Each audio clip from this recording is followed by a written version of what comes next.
Senhor Presidente, senhoras e senhores deputados, temos percorrido caminhos duros, com uma pandemia inesperada, com guerras na Europa e no mundo, com uma incerteza e uma turbulência geopolítica que tem exigido de todos nós respostas estruturais e respostas extraordinárias.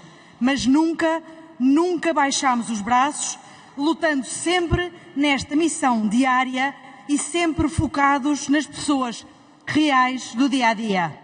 Com todas estas circunstâncias, foi possível retirar da situação do risco de pobreza ou exclusão cerca de 640 mil pessoas desde 2015 em Portugal. Conseguimos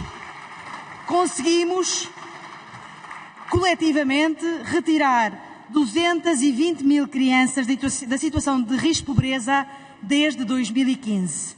O caminho que temos feito tem, de facto, tido resultados. Mesmo com o valor de referência do limiar da pobreza a aumentar 35%, como todos sabemos, corresponde a 60% da mediana dos rendimentos, que aumentaram desde 2015, a taxa de pobreza baixou em Portugal de 19% para 17%, tendo atingido em 2019, 2021 e 2022 os valores mais baixos desde que há registros estatísticos em Portugal. Neste contexto tão exigente, em 2022, Portugal teve a maior redução da taxa de risco de pobreza ou exclusão social na Europa, baixando de 26,4% em 2015 para 20,1%, passando para um valor abaixo da média europeia e inferior a países como a Alemanha ou a Irlanda, que muitos de vós tantas vezes citam. Nas crianças, a redução da taxa de risco de pobreza ou exclusão social nestes últimos anos passou de 31% para 20%, fruto do forte investimento social concretizado em várias medidas estruturais que assumimos.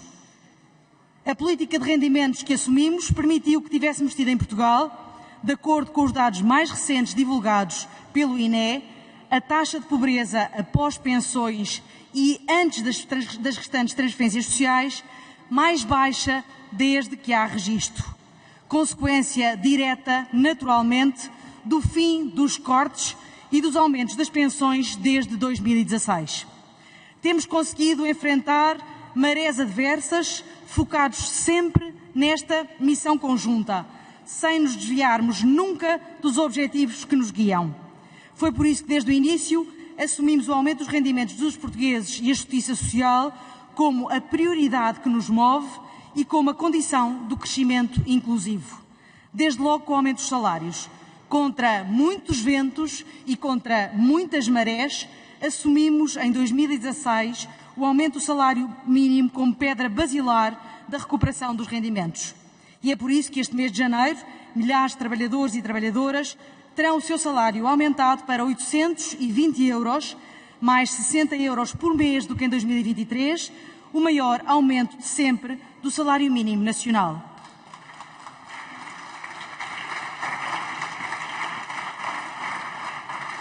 Conseguimos, desde 2015, um aumento de 315 euros por mês do salário mínimo, mais 4.410 euros por ano, ou seja, num ano, mais 8 salários mínimos do que tínhamos em 2015.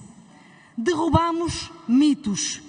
Conseguimos aumentar salários com equilíbrio, baixando a taxa de desemprego para metade, atingindo um número recorde de trabalhadores declarados à Segurança Social. 5 milhões de trabalhadores, mais 1.200.000 trabalhadores do que em 2015 e diminuindo a percentagem de trabalhadores com salário mínimo no total dos trabalhadores. O salário mínimo aumentou 62% desde 2015, crescendo acima da inflação acumulada de 18,3% no mesmo período, ganhando assim poder de compra.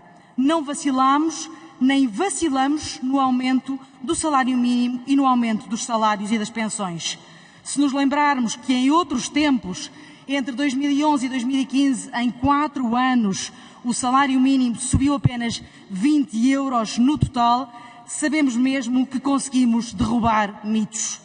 Mitos de tempos em que o preconceito ideológico determinava cortes nos rendimentos e salários, num pressuposto absolutamente errado e demonstrado que está errado, segundo o qual o aumento dos salários conduziria a um aumento do desemprego e a uma ameaça para a competitividade do país. Provámos coletivamente que a valorização dos trabalhadores e dos salários não são uma ameaça, mas são sim um fator e uma condição de crescimento e de justiça social. São os trabalhadores que têm feito Portugal crescer. Conseguimos também um compromisso coletivo de médio prazo com os parceiros sociais para a valorização dos salários, que está a dar os primeiros resultados, tendo os salários médios aumentado cerca de 33% desde 2015, com um aumento acordado para 2024 de mais 5% para os salários, acima da inflação prevista de 2,9%. De acordo com os dados mais recentes, o total dos salários declarados de janeiro a novembro de 2023, de acordo com os dados mais recentes da Segurança Social de que dispomos, representa mais 60% do que o total dos salários declarados em todo o ano de 2015 à Segurança Social.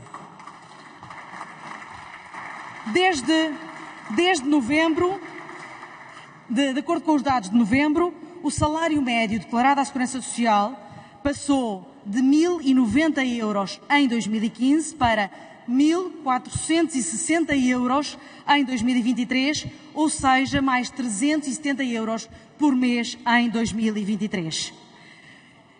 O que conduz, naturalmente, a que em 2023 o peso dos salários no PIB tenha capacidade de recuperar e possa ultrapassar os 47% da riqueza nacional, mais 4 pontos percentuais do que em 2015, recuperando os trabalhadores peso na repartição da riqueza. Com o acordo assinado, entre 2015 e 2016, o salário médio aumentará 53%.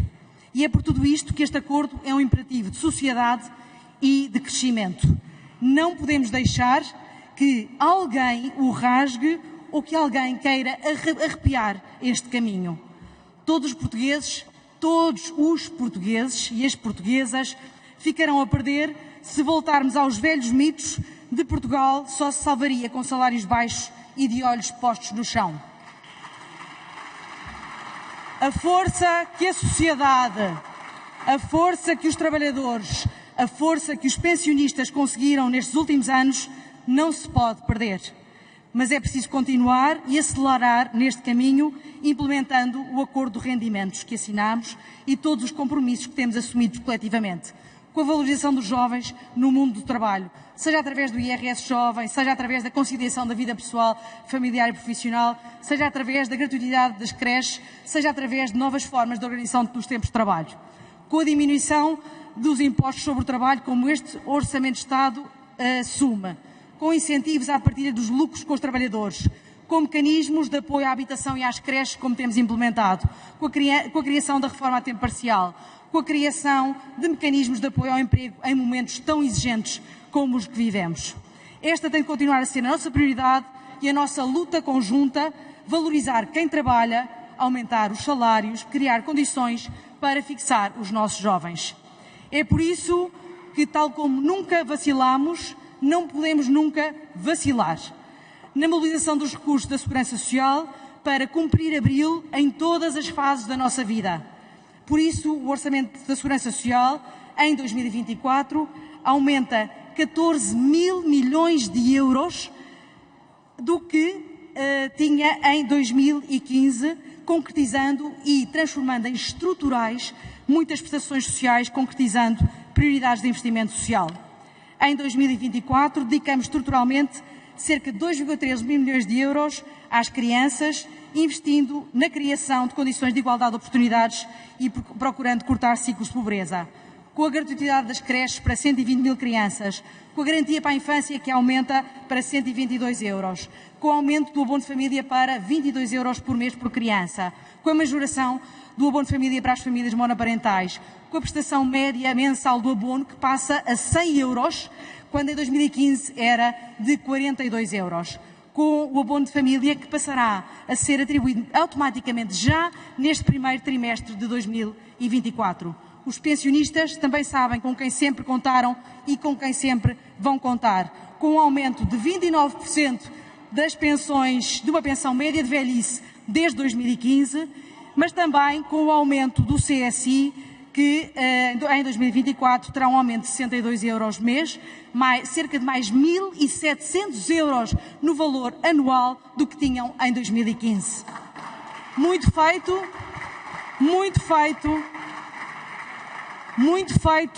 mas sempre muito a fazer neste caminho coletivo, alicerçado na convicção de que só uma sociedade que cresce em conjunto e partilha a riqueza é capaz de celebrar o 25 de Abril com orgulho. Não voltaremos atrás. Senhora Ministra, de facto, as palavras que mais utilizou na sua intervenção, que eu ouvi com atenção, foram desde 2015. E não é por acaso que fala de desde 2015, mas nós gostaríamos de falar um bocadinho de números mais recentes sobre os últimos 2 anos, sobre os anos da maioria absoluta do Partido Socialista. Ora, olhemos, por exemplo, para a inflação. A inflação em 2022 foi 7,8%. A que é estimada pelo INE para 2023 é de 4,3%. Isto dá uma inflação acumulada nestes 2 anos de 12,4% de inflação. Ora, neste mesmo período, qual é que foi a evolução dos salários? Por exemplo, do salário na administração pública. Exato. Olhemos para onde o Governo deveria dar o exemplo, para o salário da administração pública, sem contar com progressões na carreira. Progressões na carreira é para melhorar o rendimento de cada um de acordo com a sua progressão na sua carreira. Agora, quem tenha estado no mesmo patamar da carreira, que aumentos é que teve neste período? 0,9% em 2023, 3,6% mais 1% de aumento intercalar, em 2023, portanto, no total, muito inferior aos 12,4% de aumento da inflação. Estamos a falar de cortes reais. E olhando para as pensões, nós não nos podemos esquecer que a grande maioria dos pensionistas, que têm pensões muitíssimo baixas, dedicam quase totalidade do seu rendimento aos produtos alimentares. Ora, os produtos alimentares, nestes 2 anos, aumentaram 25%. E, portanto, o aumento das pensões ficou muito abaixo do aumento dos preços alimentares. Portanto, aquilo que nós temos nestes últimos 2 anos é um brutal agravamento dos custos de vida. E, Senhora Ministra, esta situação contrasta profundamente com os lucros dos principais grupos económicos, com os lucros da banca, da grande distribuição, com os lucros das energéticas. E, portanto, quando a Senhora Ministra diz que o Governo não vacilou, o Governo vacilou. Vacilou perante os interesses, vacilou perante este profundo contraste entre os lucros milionários da banca, dos grandes grupos económicos e as dificuldades que são vividas pela maioria da população. E, portanto, Senhora Ministra, verdadeiramente, a marca que fica desta maioria absoluta não é desde 2015, é desta maioria absoluta do Governo do PS, é este profundo contraste e um Governo que vacilou perante a possibilidade de utilizar o poder do Estado para redistribuir a riqueza. Não o fez, concentrou ainda mais a riqueza e piorou as condições de vida da população. E é isso que também estará em jogo no próximo dia 10 de março.